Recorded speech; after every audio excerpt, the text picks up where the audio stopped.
নমস্কার বন্ধুরা, সুন্দরবনের রহস্যময়ী জঙ্গলে আমাদের আজ দ্বিতীয় দিন। আগের পর্বে আপনারা দেখেছিলেন শিয়ালদা থেকে ক্যানিং হয়ে আমাদের সোনাখালি পৌঁছানো, আর সেখান থেকে লঞ্চে করে গোসাবা পৌঁছে আমরা ঘুরে দেখেছিলাম হ্যামিল্টন সাহেবের বাংলো এবং কবিগুরুর স্মৃতিধন্য বেকন বাংলো। আর রাতের সেই আদিবাসী নাচ আজও চোখে ভাসছে। যদি আগের পর্ব মিস করে থাকেন, লিংক ডেসক্রিপশনে দেওয়া আছে, অবশ্যই দেখে নেবেন। তবে আজ গল্পটা একটু অন্যরকম। আজ আমাদের গন্তব্য সুন্দরবনের গভীর জঙ্গল। কুয়াশা ভেজা ভোরে আমরা পৌঁছাবো সজনেখালি ওয়াইল্ড লাইফ স্যাংচুয়ারি, আর তারপর বিদ্যধরী নদীর মোহনা পেরিয়ে আমরা পৌঁছাবো ঝড়খালি টাইগার রেস্কিউ সেন্টারে। গভীর অরণ্যের নিস্তব্ধতা, লঞ্চের ওপর এলাহি খাওয়া দাওয়া, আর দিনের শেষে দিগন্তজোড়া এক মায়াবী সূর্যাস্ত, এই সব কিছু নিয়ে সাজানো আমাদের আজকের এই ব্লগ। তো চলুন আর দেরি না করে শুরু করা যাক আজকের এই রোমাঞ্চকর সফর।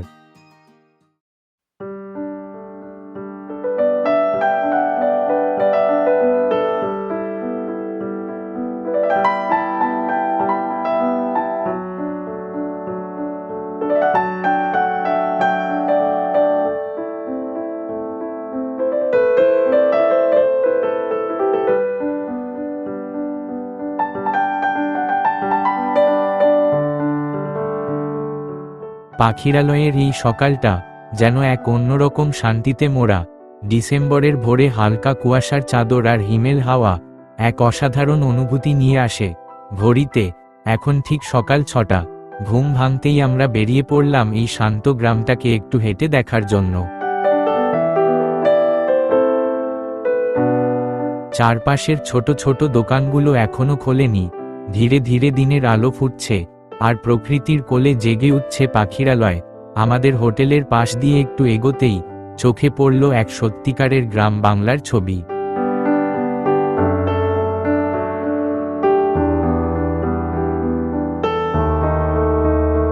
ধানের ক্ষেত থেকে ফসল কাটা হয়ে গেছে, আর সবুজ সবজির ক্ষেতগুলো জানান দিচ্ছে গ্রামের কৃষি প্রধান জীবনের কথা। এখানে নানান ধরনের পাখির ডাক শোনা যাচ্ছে। এই স্নিগ্ধ পরিবেশ মনকে এক অন্যরকম শান্তি এনে দেয়।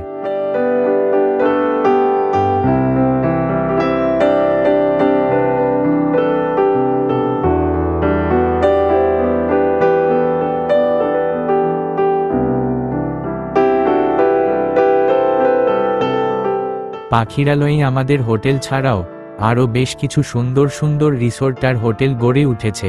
আমরা হাঁটতে হাঁটতে সেগুলো দেখলাম।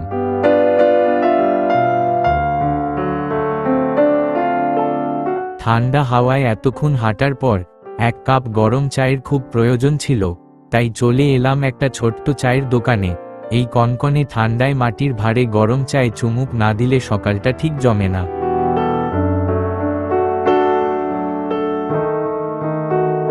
এবার হোটেলে ফেরার পালা। আজ বোট তাড়াতাড়ি ছাড়বে, কারণ আজ আমাদের অনেকটা পথ পেরোতে হবে।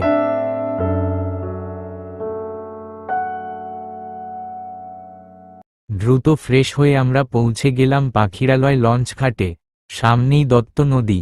নদীর শান্ত জল আর ওপারের জঙ্গলের হাতছানি দেখে মনটা ভরে গেল।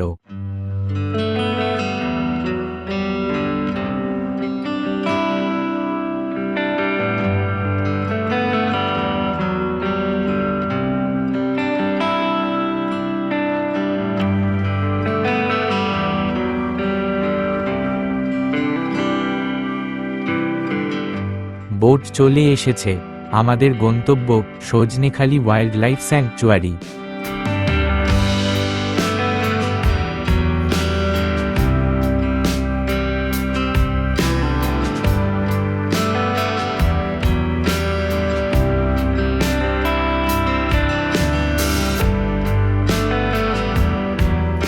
কুয়াশার বুক চিরে আমাদের বোট এগিয়ে চলেছে। এরই মধ্যে আমাদের ব্রেকফাস্টের সময় হয়ে গেল। মেনুতে আছে গরম গরম লুচি, আলুর তরকারি আর মিষ্টির মধ্যে রসগোল্লা। নদীর বুকে বোটের দুলুনি আর চারপাশের প্রাকৃতিক সৌন্দর্য দেখতে দেখতে এমন খাবার খাওয়ার মজাই আলাদা। সত্যিই এক অন্যরকম অভিজ্ঞতা।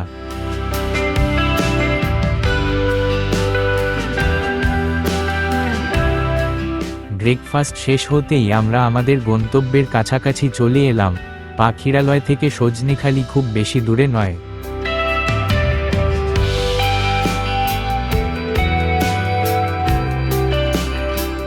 সুন্দরবনে অবস্থিত সজনেখালি ওয়াইল্ড লাইফ স্যাংচুয়ারি প্রকৃতিপ্রেমীদের জন্য এক অনন্য স্বর্গ। এটি মূলত সুন্দরবন টাইগার রিজার্ভের কোর এলাকার প্রবেশদ্বার হিসেবে পরিচিত। এখানকার চারপাশ ঘন ম্যানগ্রোভ অরণ্যে ঘেরা, যার মধ্যে সুন্দরী, গরান এবং গেওয়া গাছের আধিক্য দেখা যায়। আমরাও ভেতরে প্রবেশ করলাম।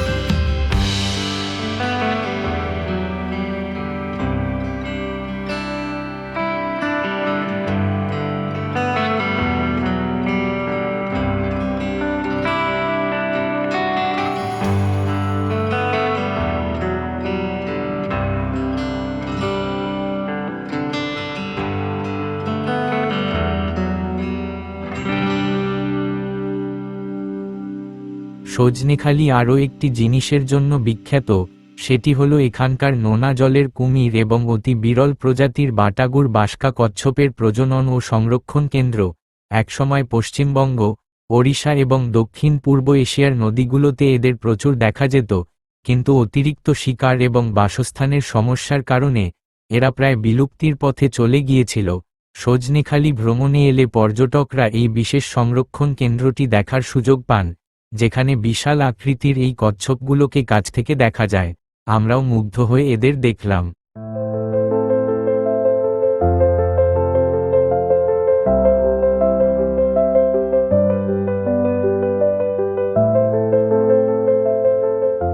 এবার আমরা এগিয়ে চললাম সজনেখালি ওয়াচ টাওয়ারের দিকে।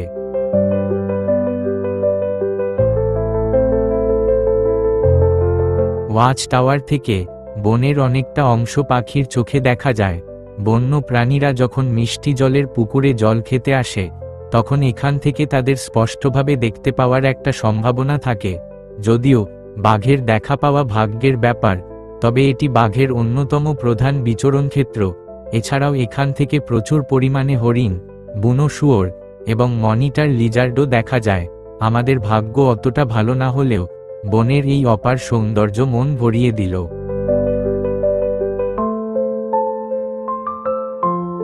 ওয়াচ টাওয়ার থেকে নেমে আমরা চলে এলাম ম্যানগ্রোভ ইন্টারপ্রিটেশন সেন্টারের সামনে।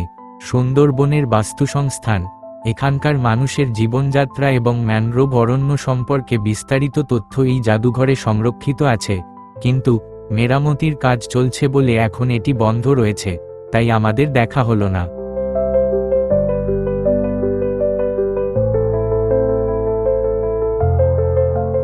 হাঁটতে হাঁটতে আমরা চলে এলাম সজনেখালি গেস্ট হাউসের সামনে। এই গেস্ট হাউসের আশেপাশে অনেক সুন্দরী গাছ রয়েছে। সুন্দরবনের সবচেয়ে উল্লেখযোগ্য এবং পরিচয়বাহী গাছ হল এই সুন্দরী গাছ। এই গাছের নাম থেকেই সুন্দরবন নামটির উৎপত্তি বলে মনে করা হয়।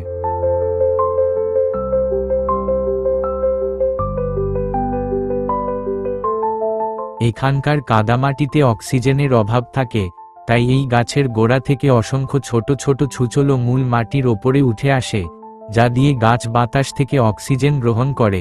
এই গাছের পাতাগুলো ডিম্বাকার এবং গাঢ় সবুজ রঙের হয়।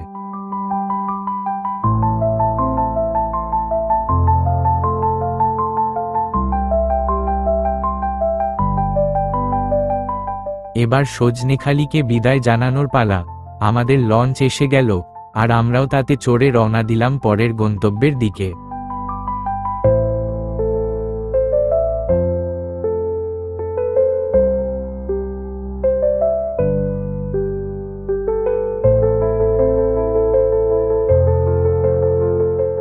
এরই মধ্যে দেখি আশপাশের কুয়াশা কেটে রোদ উঠছে।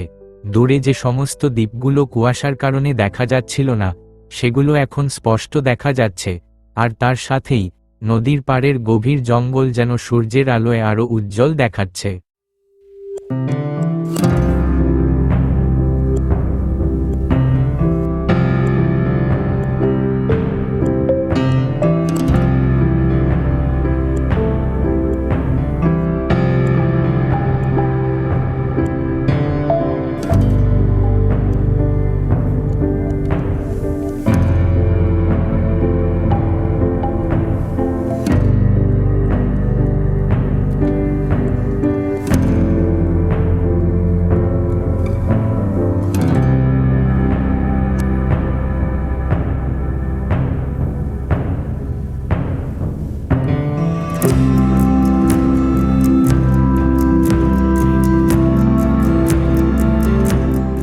বোটে যেতে যেতে আমরা যত বেশি মোহনার দিকে এগিয়ে যাচ্ছি তত যেন বিদ্যুধরী নদী চওড়া হচ্ছে।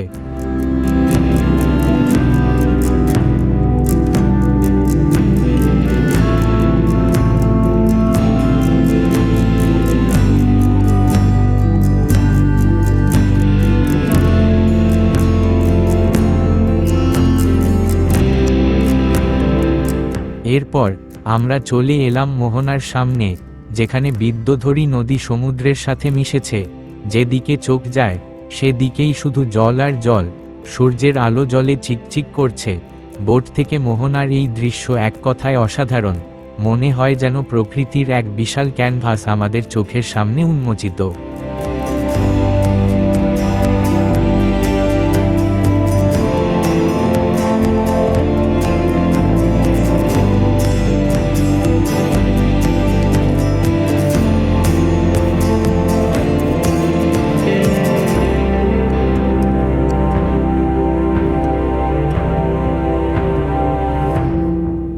মোহনার দৃশ্য দেখতে দেখতেই আমাদের লাঞ্চের সময় হয়ে গেছে। আমরাও বসে পড়লাম। মেনুতে রয়েছে ভাত, ডাল, বাঁধাকপির তরকারি, রুই মাছের ঝোল, চিংড়ি মাছের মালাইকারি এবং চাটনি ও পাঁপড়। সুন্দরবনের বুক চিরে যেতে যেতে এমন সুস্বাদু খাবার লাঞ্চের অভিজ্ঞতাকে আরও স্মরণীয় করে তোলে।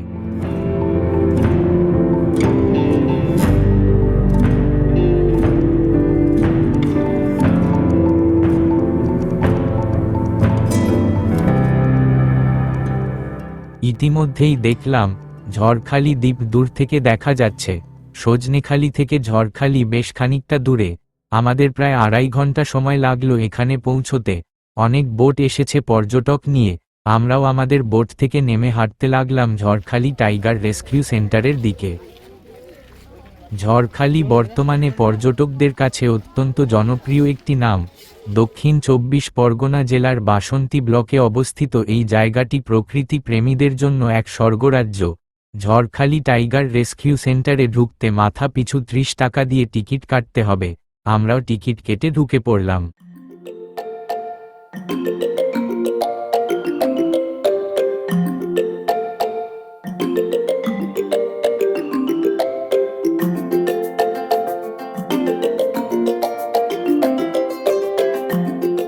ঝড়খালির সবথেকে বড় আকর্ষণ হল এখানকার ব্যাঘ্র পুনর্বাসন কেন্দ্র, যা বর্তমানে সুন্দরবন ওয়াইল্ড অ্যানিমাল পার্ক নামেও পরিচিত। সুন্দরবনের জঙ্গল থেকে কোনো বাঘ যদি আহত অবস্থায় উদ্ধার করা হয় তবে তাকে এখানে এনে চিকিৎসা ও সেবা করা হয়। পর্যটকরা এখানে খুব কাছ থেকে খাঁচাবন্দি বাঘ দেখার সুযোগ পান। এছাড়াও এখানে লবণাক্ত জলের কুমিরও রোদ পোহাতে দেখা যায়।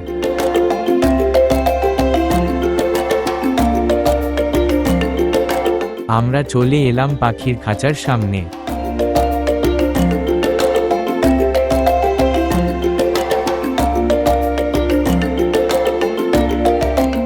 ঝড়খালির এই টাইগার রেস্কিউ সেন্টারটি বেশ অনেকটা এলাকায় ছড়িয়ে আছে। দূরে দূরে অনেক বন্য প্রাণীর খাঁচা দেখা যাচ্ছে। আমরা এবার এলাম কুমিরের খাঁচার সামনে। বেশ কয়েকটি বড় বড় কুমিরকে রোদ পোহাতে দেখলাম।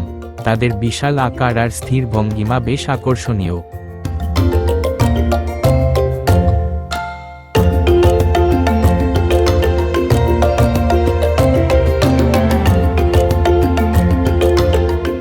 অবশেষে আমরা পৌঁছে গেলাম বাঘের খাঁচার সামনে। সব থেকে বেশি পর্যটকদের ভিড় এই খাঁচার সামনেই এবং তাদের উৎসাহ চোখে পড়ার মতো। বাঘের এক ঝলক দেখার জন্য সবাই উৎসুক হয়ে অপেক্ষা করছেন। বাচ্চারা আনন্দে চিৎকার করছে, বড়দের চোখে বিস্ময়। এই পরিবেশে বন্য বাঘকে এত কাছ থেকে দেখতে পাওয়াটা এক অসাধারণ অভিজ্ঞতা, যা সুন্দরবনের প্রতি ভালোবাসা আরও বাড়িয়ে তোলে।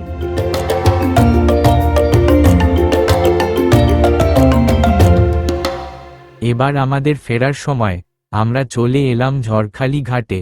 আমাদের বোট ঝড়খালিকে পেছনে ফেলে এগিয়ে যাচ্ছে পাখিরালয়ের দিকে। পশ্চিম আকাশে ধীরে ধীরে সূর্যাস্তের আভা দেখা যাচ্ছে।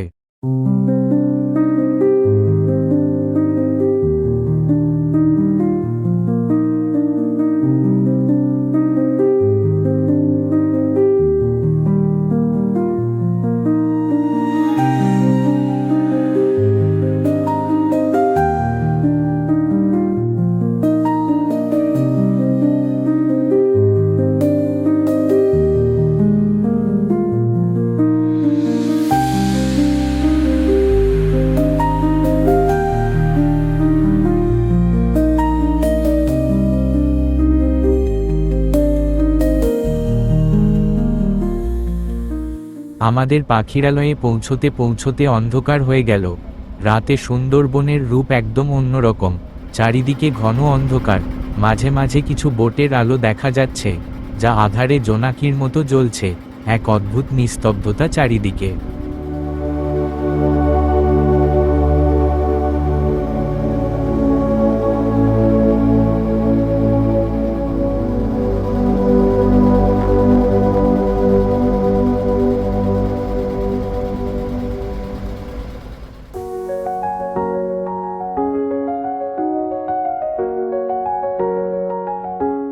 প্রায় সন্ধে 7টার সময় আমরা পৌঁছে গেলাম পাখিরালয়ের ঘাটে। আজকের সারা দিনের এই ভ্রমণ কাহিনী এক অবিস্মরণীয় অভিজ্ঞতা। সুন্দরবনের অপার সৌন্দর্য, বন্যপ্রাণ আর এখানকার মানুষের জীবনযাত্রা আমাদের মন ছুঁয়ে গেছে। আশা করি আপনাদেরও আমাদের এই যাত্রা ভালো লেগেছে। সুন্দরবনের আরও গল্প নিয়ে ফিরব পরের ভিডিওতে। ততক্ষণ পর্যন্ত ভালো থাকবেন, সুস্থ থাকবেন। নমস্কার।